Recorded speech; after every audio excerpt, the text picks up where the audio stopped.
এজন্য মা বোনদেরকেও বলি, কোরআনুল কারীমের মধ্যে স্পষ্ট আয়াত আছে, সূরা মুমতাহিনা 28 নম্বর পারায় আল্লাহ তাআলা বলছে নবীজিকে, হে নবী, যেই কোনো ঈমানদার নারী মহিলা, মুমিন মহিলারা যদি আপনার কাছে আসে, আপনি তাদের কাছে 6 জিনিসের অঙ্গীকার নেবেন।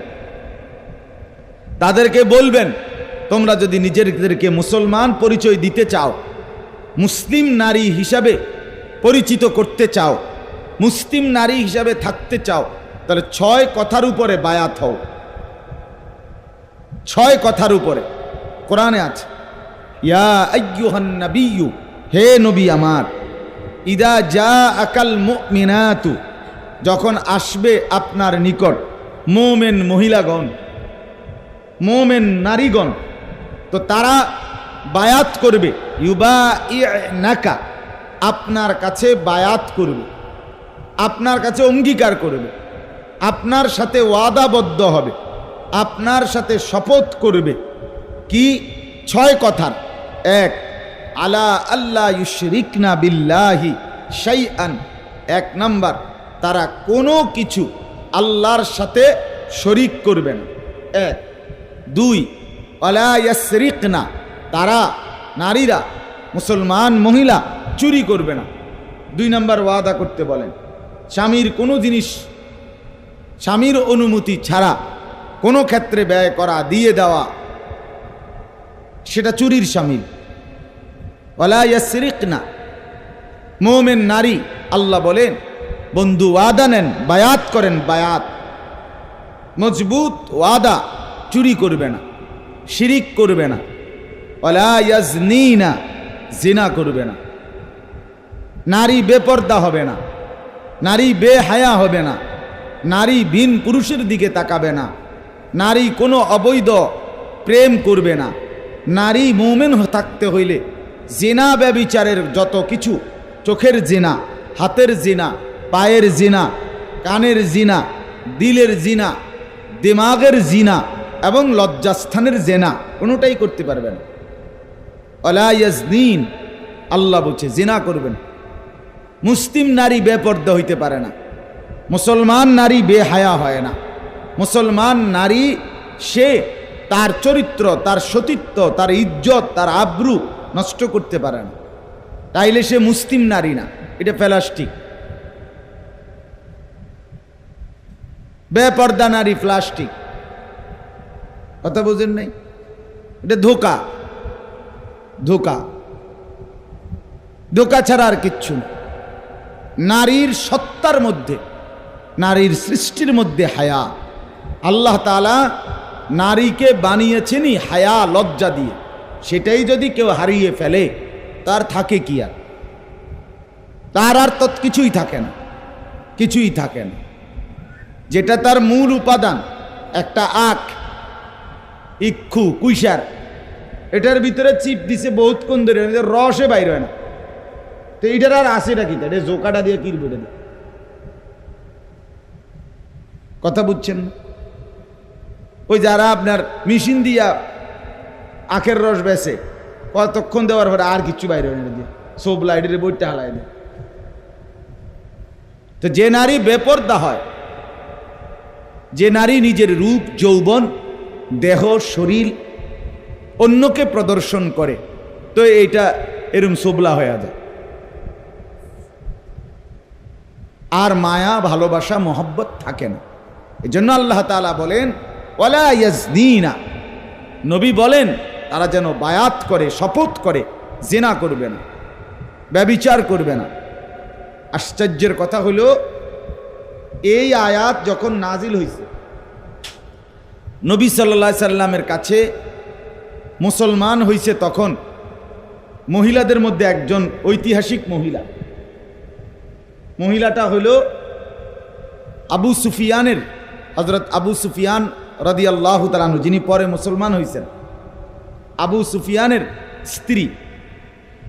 উহুদের যুদ্ধে নবী সাল্লাল্লাহু আলাইহি সাল্লামের চাচা হযরতে হামজা রাদিয়াল্লাহু তাআলা আনহুর কলিজা চাবাইয়া খাইছে যেই মহিলা, এবং নবীজির চাচা হামজার লাশ কাইটা টুকরা টুকরা কইরা চোখ নাক কান কলজা এগুলারে যে গলার মালা বানাইয়া গলাত লাগাইয়া নাচছে গাইছে উহুদের ময়দানে, এমন জঘন্য মহিলা ছিল উনি। এই যাকে আমাদের দেশীয় ভাষায় হিন্দা বলে, মূলত হিন্দ নাম, আকার নাই আর কি। তো যাই হোক, এই হিন্দা নামের এই মহিলা, তিনি এই আয়াত নাজিল হওয়ার পরে তিনি মুসলমান হয়েছে। হ্যাঁ, মুসলমান হওয়ার পরে নবীজির কাছে আসার পরে নবীজি যখন বলছে এই কথাগুলোর শপথ ওয়াদা করো, বায়াত করো, বলছে কি কি বলেন, তো বলতে লাগছে। তো এর 3 নম্বরে যখন বলছে ওয়ালা ইয়াজনিনা, বলো এ কথার ওয়াদা করো যে জিনা করবে না। আশ্চর্যের কথা হলো, যেই মহিলা এরকম জঘন্য মহিলা, সেই মহিলা হিন্দ, তিনি বলতেছেন নবীজির কাছে যে হে আল্লাহর রসুল, হে মুহাম্মদ, কোনো আত্মমর্যাদা সম্পন্ন নারী, স্বাধীনা নারী, সে জিনা করতে পারে? মানে এটা কি কইলেন আপনি? সে অবাক হয়ে গেছে। তাফসীর আছে, কাফের মহিলা যিনি এত জঘন্য ছিলেন, কিন্তু আখলাক চরিত্র, সে বলতেছে, বললেন কি একজন আত্মমর্যাদা আত্মসম্মান আছে যা, এমন নারী সে জিনা করতে পারে, সে অবৈধ সম্পর্ক করতে পারে? বলেন কি? অবাক হয়ে গেছে। চিন্তা করছেন, কুফরি অবস্থায়ও, বেঈমান অবস্থায়ও নিজের ইজ্জত, নিজের সম্ভ্রমের প্রতি তার কতটা কদর ছিল। আজ মুসলিম নারী, অবিবাহিতা মেয়ে পর ছেলের সাথে প্রেম নিয়ে ব্যস্ত, আর বিবাহিতা নারী পরকীয়া নিয়ে ব্যস্ত। বুঝেন না কথা? বিয়া বইছে যার কাছে, এবারের লগেই সমস্যা, শুধু এমনি রাস্তাতে পারে যাদের লগে কথা কয়, এবারের লগে কথা সুন্দর। এবার এটা অটোর ড্রাইভার হোক, সিএনজি ড্রাইভার হোক, বদিল্লা হোক, যে ইচ্ছাই হোক, কুলি হোক, দিন মজুর হোক, তার লগে কথা একদম শুদ্ধ সুন্দর, হাসি ছাড়া কথা নাই। কিন্তু ঘরে যার সংসার করে, এবারের লগে ছাঁত ছাঁত ঝাঁত ঝাঁত। কি আজীব মঞ্জার, কি আশ্চর্য কথা! এটা কেমন এমন হবে কেন? হ্যাঁ, কেউ রাগ করব, রাগ করলে কি এরকম কত রাগ কত জনে করে। জন্য বললাম, আল্লাহ তাআলা বলেন, বন্ধু ওয়াদা নেন, ওয়ালা ইয়াজনিনা, 3 নাম্বার। 4 নাম্বার, ওয়ালা ইয়াকতুলনা আওলাদাহুন্না, মহিলাদেরকে বলেন মুসলমান থাকতে হলে, মুমিন মহিলা হইতে হইলে বিনা কারণে শরীয়ত সম্মত ওজর ছাড়া সন্তান নষ্ট করবে না।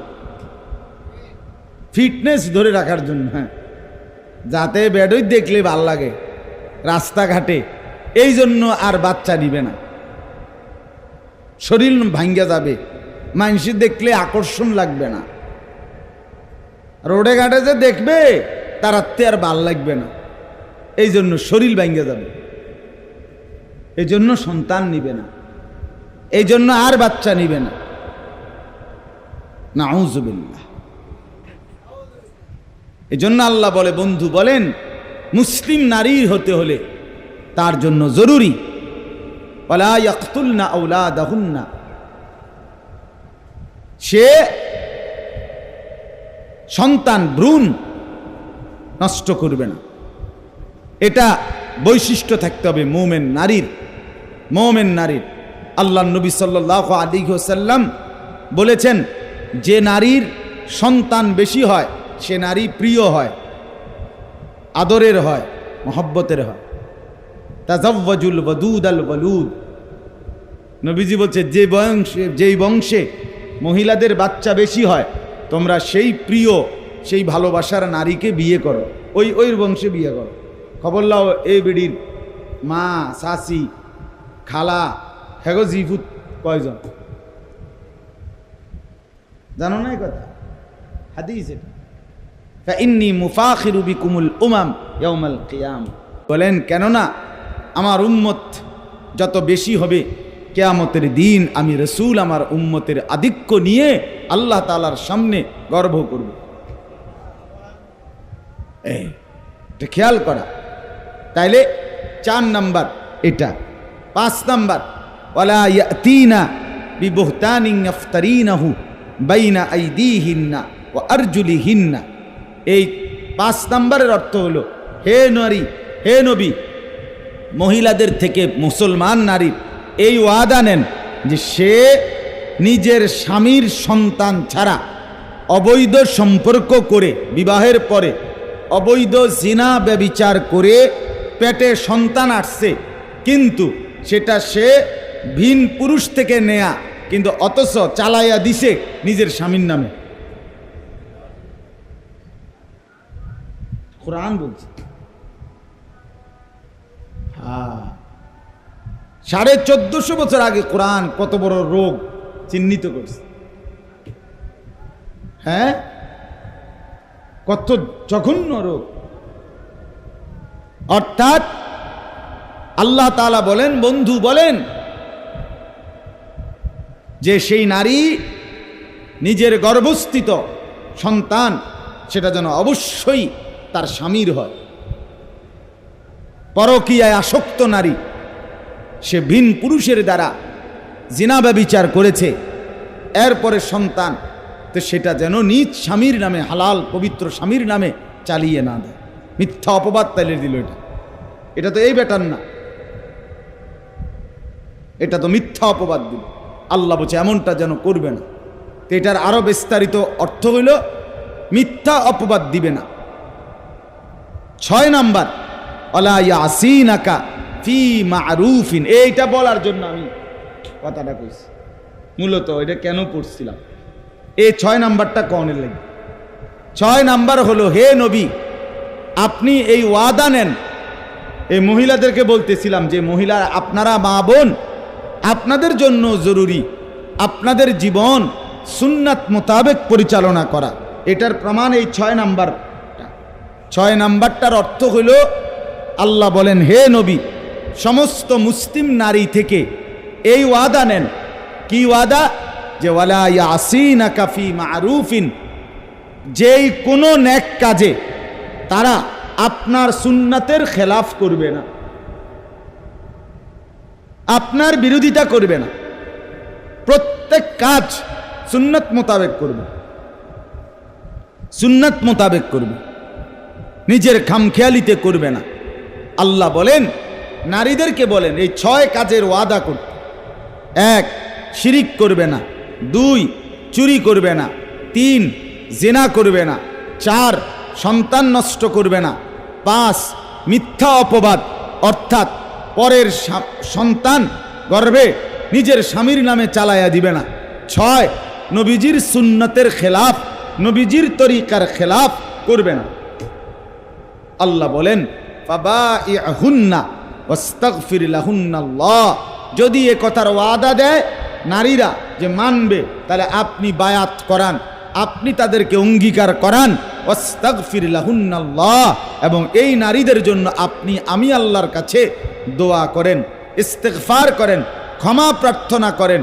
আল্লাহ বলেন এমন নেককার নারী, এমন চরিত্রবান নারী, এমন ওয়াদাবদ্ধ নারীর জন্য আপনি যদি হাত তোলেন আমি সাথে সাথে মাফ করে দেব।